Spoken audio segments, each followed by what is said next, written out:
është e fëlliqur, është e tmerrshme ajo që ndodhi në Shqipëri.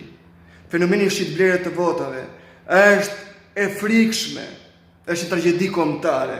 Nuk është problemi se paguar 20, 30, 40 euro. Është problemi se është kthyer në një sistem të mirë konsoliduar që i shërben pushtetit korruptuar, i shërben maskarejve, hajdutëve dhe kriminalave. Kjo nuk është demokracia që Shqipëria ka nevojë. Kjo nuk është demokracia që shqiptar ka nevojë. Po shtëmërojnë vullnetin e popullit për të zgjedhur një qeveri që t'i përfaqësojë. Kjo është demokracia e xhepit. Por ne nuk mund të kemi një parlament me dy standarde, ku dikush zgjidhet nga populli dhe dikush blen votat për të qenë në parlament. Dy kategoritë nuk mund të rrinë bashkë. Imagjinoni, zgjedhjet e vitit 91-92.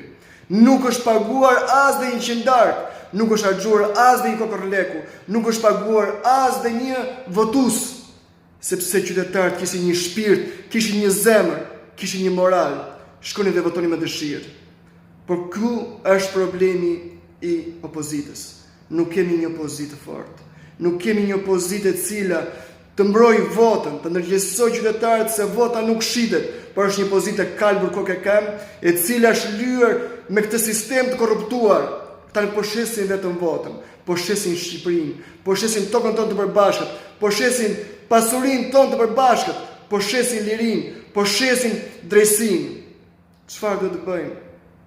E vetmja zgjidhje është që t'i shkruajmë një letër Zotit dhe t'i themi fali Zot, se nuk e di se çfarë bëjmë. Që i ka dhënë tokën dhe vendin më të bukur në botë, këtyre që janë kthyer në mercenar.